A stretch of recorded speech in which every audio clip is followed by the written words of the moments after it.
All right, Jesse on Fire, welcome back to the channel. Now we're going to talk about UFC 268. I just watched the countdown show. I watched all of the embeddeds that are out so far, and there's a lot to talk about. I also made the biggest bet I've ever made on a single fight, single UFC fight, so we'll talk about that. But yeah, I want to talk about the main three fights. So the Kamaru Usman fight, the Kamaru Usman versus Covington, Chandler versus Gaethje, and Rose Namajunas versus Weili. There's actually a lot of psychology I want to talk to relating to these fights. Like I'm watching these embeddeds and I'm watching the countdown, and there's, at least in a couple of them, there's a big psychological factor that I want to play out. And I actually think Colby made a huge mistake, like missed a huge opportunity in the lead up to this fight, and I'll talk about that also. Now, if you like the content, subscribe and ring the bell. Tell your friends. So let's start with Weili and Rose Namajunas, because this one is really interesting. Because so anytime that a fighter fights and then loses, you want to see how they're going to react to that, right? It's like anybody can win. Most people can win and stay relatively stable. If you win too big, sometimes people get distracted. If they become like a superstar overnight, if they get much more wealthy or much more famous, sometimes that can affect their, upcoming performances, as you've seen with many fighters. But when someone loses, if they lose in devastating fashion, it's really interesting to see how they absorb that. You know what I mean? Because some people take it well and it motivates them, and other people, you watch them and you're like, man, this doesn't look good. And I'm telling you, I have never seen a person look worse off mentally than Weili does to me. And, like when she was first making the excuses about it, it was like, oh, I did, she made all these different excuses about why she lost to Rose out of the gate. And I'm like, this is just weird. Like, is this like a Chinese cultural thing? Because this just seems like a bizarre way to approach this, Like, why? Dude, you got caught with a kick you didn't see. You know what I mean? Like, it's not, you got caught with a kick you didn't see. She hid a kick. She made it look like she was going to kick your legs or your body, and she snuck it underneath and she kicked you in the jaw. Like, that's why you lost. It was a kick you hadn't seen her do before, so you weren't prepared for it, and she caught you with it. That's why you lost. Like all this other stuff is bizarre to me. And by the way, there's a thunderstorm here, so if you guys hear thunder in the background, I apologize. There's just a huge lightning flash, so we don't know. I told you. I told you, dude. We're in the middle of a thunderstorm. Anyway, so yeah, the excuses thing was weird. And I assumed by the time she's going to be in like fight camp for this new fight, you're going to let go of that, right? Like, you're not still going to be doing that. And the first thing they show on the countdown is they got Weili sitting on the couch and she's watching the first fight. And she has this look on her face that I don't need to speak Chinese to be able to translate for you. It's not a good look, Like, it's really bizarre because you watch her in the gym training and she looks incredible. Like, she looks incredible. She looks so fast. She's very coachable. She looks super fast. She looks super powerful. She's throwing her training partners around. She's training with Triple C. If you just watch the training footage and then they didn't talk, I would be like, whoa, man, she is going to be tough to beat. But she's still talking about how jet lag is the reason that she lost and that she lost her equilibrium because of jet lag. You're like, what are you talking about, dude? Like, just stop that. Like, stop it. Like, stop with that. Just say you got caught with a kick and she's not going to catch you with that kick again. We've done a lot of research. We watched a lot of footage of her old fights, and we think we have a new approach. I mean, you saw Triple C analyzing the Jessica Andrade fight where Jessica Andrade was, and anybody who watched that fight with me was making fun of me because, or watching it live. I had a live stream on because I kept saying that, where I was like, look at her head movement, because she was like a bobblehead. She was just like, the whole entire time, Jessica Andrade. I'm talking in the one where she kind of battered Rose a little bit. Rose won the decision, but she had a broken nose. That one, like, Andrade literally was just like whoop whoop whoop whoop. The whole entire thing was all this like, dude. She just never stopped moving. Oh, more thunder coming. But yeah, so like, she's doing the right research, but her head is not in the right place. I'm sorry, like. I realize we're coming right off this Deontay Wilder fight where Deontay Wilder did the same exact thing after the Tyson Fury one fight and made all these excuses, and then he had an incredible performance in the next fight, So I'm not saying that she's necessarily going to lose just because of that, but you're not going to convince me that it's better for a fighter to be making excuses for their first fight, especially when the end of the fight was a kick you didn't see coming. You know? You just didn't see that kick coming. That was a very sneaky kick. I've never seen her do that before. That was a sneaky kick she clearly trained. As a matter of fact, Kamaru, Usman, and Gaethje both said they had seen her train that a million times in the gym. Just accept it, man. Like, that was a good kick. You didn't see it. It was super sneaky. It wasn't a traditional question mark. It was nasty, and you got kicked in the face with it. You know? But as it relates to the fight itself, I mean, I can't bet against Rose here. Like, I just can't. And I'm gonna bet pretty heavy on Rose. This is going against my normal fundamental betting strategy recently. If I really, really love a fighter, I bet on the other person because I like to dampen the blow if my person loses. And I'm a huge Rose Namajunas fan. A huge Rose fan. And I was a huge Rose fan before I saw the Mixed Molly Whoppery Rose and Pat Barry episode, which if you guys have not watched that, if you have not watched The Journey by Mixed Molly Whoppery, I can't explain to you how jealous I am, like how envious I would be of that. Go to Mixed Molly Whoppery, not the one that's the Crybaby Champion. That's the most recent one. I'm talking the first one. And you can watch Crybaby Champion also. But definitely watch The Journey. Like, you have to watch that episode. Mixed Molly Whoppery, The Journey. If you're not a fan of Rose Namajunas and Pat Barry after you watch that, you don't have a soul. Like, seriously, there's if you're a fight fan and you watch that and you're not a fan, it's impossible. It's literally impossible. It's a masterpiece. It's incredible. So definitely watch that. But I've always thought Rose is like, even in the fight that she lost against Jessica Andrade, I thought that was her best performance of all. Was the one where she lost to Jessica Andrade up until she committed to that Kimura and like went for like an inverted Kimura, you know, held onto the Kimura when Jessica lifted her up and just landed on her head. That was one of the most dominant performances of all time. She looked like she was gonna float off the canvas. Only her and Cody Garbrandt can look that light on their feet. You know, like they look like they're gonna float away. So I got Rose. I think Rose is gonna make herself very hard to hit. I think. You know, it looks like Weili is going to try to implement some wrestling. I don't think it's going to be enough, man. I think Rose is going to know it's coming. She's going to shift away. She's also nasty on the ground, dude. Rose is nasty on the ground. If you take her down, you do so at your own peril, you know. But yeah, I mean, if anybody has never seen her flying arm bar, maybe I'll try to remember to put that in here because I don't think the rights to that will copyright this. Anyway, so that's that. Now, the Chandler and Gaethje fight is very interesting. Because here's the thing. Like, so I wrote you know what? I'm going to read it to you guys because, actually, no, I'm not. But I wrote a thing to Chandler about this because, you know, I mean, look, Chandler showed my channel love. He and I have like talked a lot outside of Instagram, whatever. Like, he and I have like talked. He introduced me to his management. Like, he showed support for my channel. So I'm extremely indebted to him. Like, I read stuff about, like, sometimes I'll just like go Google myself just to see if the channel is getting traction in places, and I'll read like, you know, I'll just like read comments that people make, and I'm like, people have a really weird impression of me, man. Like, I don't know. People have a bizarre impression of me. Like, I'm a person who's built out of gratitude, man. Like, if someone tries to help me, I'm eternally grateful to them. And Chandler talking about me in an interview and then being super cool, introducing me around, like, I genuinely like am deeply grateful to this guy. And you know, so I'm rooting for him. But I love Justin Gaethje.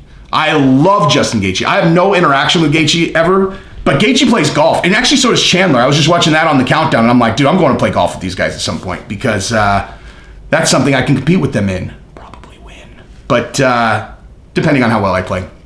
So, but yeah, I mean, look, like, I'm not rooting against Justin Gaethje, but I'm definitely rooting for Michael Chandler. But the fight itself is really interesting because if you look at Gaethje, so I've said this before, and I will say it again, Gaethje's career can be split into two sections.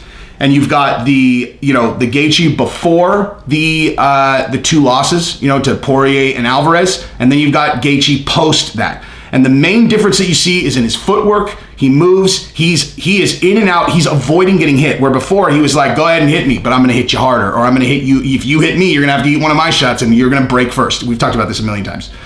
And so after that fight, the fighter that he is now is the second version, the one that has great footwork, that's avoiding getting hit, that's still punishing you with leg kicks, that's still cracking you, but he's not going to sit in the pocket and just, reckless abandon, just let you hit him. So I don't look at any of the fights before that for kind of, okay, what's Chandler up against, or, vice versa or whatever, right? I just look at the fights afterwards. And so who do you got? Okay, you got James Vick, you got Barbosa, you got Cowboy, you got Tony, Khabib. And Khabib, Khabib does play into it. But so the four guys that Justin ran through, and he ran through these guys. James Vick, okay? Does James Vick have any comparison whatsoever to Michael Chandler as a fighter, quality, or just as an opponent, right? He's tall, he's lengthy, he's not a good wrestler, he's not explosive, he's like long, right? He also is, as we found out, at the tail end of his career. So no, absolutely none, right? Barbosa, okay? Barbosa is definitely an explosive striking threat, but he throws kicks, man. Like Barbosa, he's a good boxer too, but primarily, especially back then, you had to be afraid of his kicks. Like he had, he wasn't really great at using his length. He's gotten a lot better now, but so he's kind of in a way, kind of similar, but he wasn't a threat of taking you down at all, right? So not really. Then you got Cowboy. There's almost no comparison to Michael Chandler because Cowboy is very stationary, good with kicks. You got to be concerned about taking him down because his jiu-jitsu is pretty good. But he's not an explosion guy, right? So no, not similar. And then you got Tony Ferguson, also not more stationary, not an explosion guy. Chandler is not like these guys. Like Chandler is a very, very, very different puzzle to solve. Okay, now Chandler in previous fights has gotten leg kicked and felt gotten hurt by leg kicks and had that be a huge effect in a fight. He's also dropped his hands, like in his last fight, he dropped his hands, he got clipped. Dude, he was walloping Charles Oliveira in that fight. I hadn't even thought about it the way, but Chandler said in the countdown that that Charles Oliveira hadn't lost a round in like years and years and years, and Chandler easily 10-8'd him in the first round, and that's true. He put it on him. Oliveira was very lucky to get out of that first round, and then Chandler dropped his hand and he got caught. It's as simple as that. He dropped his hand and he got caught. That is a problem when you're facing Justin Gaethje, who could sidestep a jab, right? Throw the jab, and then he's going to sidestep, whoop, and then you've got your hand down because you want to throw a 1-2, whap, and you're open for a hook. And that's exactly what Chandler, that's how he got caught with Oliveira. So boom, you're on the phone, boom, boom, boom, boom, not boom, boom. That's because anyway. But at the same time, Gaethje really doesn't want to eat shots from fucking Chandler either. Chandler has titanic power, dude. And I think that's probably why he's dropping his right, is because he's an explosive power puncher, and he feels that from here, it's one thing, and from here, it's another. But you're leaving yourself exposed. Anyways, you're also telegraphing what you're going to throw. But so, yeah, this is actually a really tough fight to call because Chandler's also exceptional on the ground. He's a smashing machine in terms of his ability to get guys to the ground. Now, Gaethje historically had never been taken to the ground, and Gaethje's footwork is incredible on his feet. But, Khabib figured out a way to do it. It's, Khabib is obviously Khabib, but it's not like he's not a human being. You know what I mean? Like he's still a human being, right? So, yeah, I don't know. We're going to find out. It's an incredibly, incredibly challenging fight to call. Incredibly challenging. And I bet really heavy on Gaethje just because I think it's such a split, even fight. And I bet, an amount according to how excited I'll be if Chandler wins because of what we talked about. Not because I don't love Gaethje. I think Gaethje's awesome. I would love to play golf with Gaethje. But I really want Chandler to win. And I think Chandler will make for a great champion. I think Gaethje would make for a great champion too, dude. I can't root against either of these guys. I really can't. I love both these dudes. But Chandler and I have a personal relationship, so it is what it is. Now, Colby and Usman. Okay, so I don't have anything to add to this fight, actually. I don't have anything to add as it relates to the breakdown of this fight, okay? We know both these guys were already really good. They've both gotten better. But the thing that I wanted to say about, I said Colby had a missed opportunity, and he did, and I'll tell you exactly what it is. So at a certain point in your career, you've established yourself. Like if you do a shtick like Colby's done a shtick, right? If you do a shtick like that, and and you're building your profile, you can only build it to a certain point, right? Like the shtick works, it'll continue to work.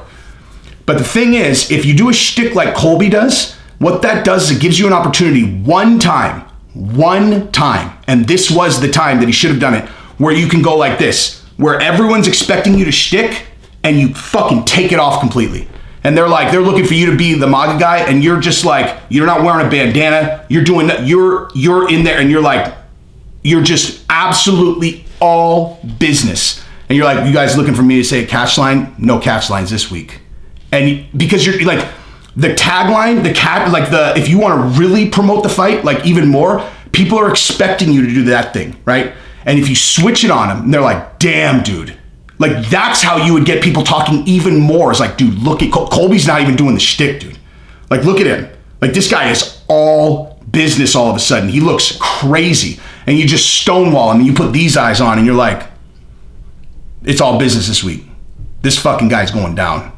This is all I'm about. This is the only thing I care about. I don't have time for all that shit. I'm not doing a good job of it because I'm double tracking because I have a call that I have to get on right now. But do you understand what I'm saying? Like, you understand what I'm saying? Is like, take the mask off or put the new mask on. The 100% stone business Colby. And then just for this fight, because then people are like, geez, man, I don't know. Maybe this Colby, this is different, dude. This is a different guy. Because that's what you need to do. If you're coming back on a rematch, it's like, why are you different? Now, I don't think necessarily you would potentially sell a bunch more pay-per-views, but maybe.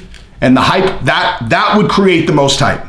A changed Colby in the direction of all I care about is fighting. All I want is that belt. I'm going to take it from this guy. This guy took something from me. I'm going to take it back from him. And that's it. But look, like as far as breaking the fight down, I can't pick against Usman, dude. I just can't, dude. He's too, like, I haven't seen any real chinks in his armor, except when Gilbert Burns hurt him in the first round, and Gilbert Burns is an explosion fighter. Like, that's not how Colby wins. Now, Colby hurt him in the first fight, and I do actually believe that body shot that Usman said hit his cup, I think that really hurt him. And so, look, like Colby can finish a guy, but I think the odds are stacked against him just because Usman is so good. And I was watching Usman in this countdown, and I was thinking to myself about how I picked Khamzat Chimaev over him, and I retract that statement. Here's what I'll say. There's no way that anyone can actually go, okay, yeah, I've seen enough of Khamzat to confidently pick against Kamaru Usman. That's ridiculous. Like, I will acknowledge that. I got caught up in the moment that he just beat another guy without getting touched. I'm not saying that he wouldn't beat Usman. I'm just saying, like, to just be like, oh yeah, Khamzat is going to beat Usman is absolutely ridiculous at this point. So, but we'll see. I mean, I have a very strong feeling they're going to fight. So, but yeah, so my picks are Rose. God, I don't know. Chandler and Gaethje. I bet on Gaethje, but it's an emotional dampening, and I really genuinely don't know. I know everybody's leaning towards Gaethje for some reason, and I'm like, Gaethje has not fought a guy like Michael Chandler. He just hasn't. Like, he just hasn't. That doesn't mean he's not going to beat him, but Chandler is a different puzzle, a very different puzzle to solve than any of these guys that he's fought. So, yeah, I mean, we'll see. But Rose and Usman, I feel pretty confident about, and then we'll see on Chandler and Gaethje. It's possible that my heart won't let me, I don't know. We'll see. But anyway, that's what I got. Subscribe to the channel, ring the bell.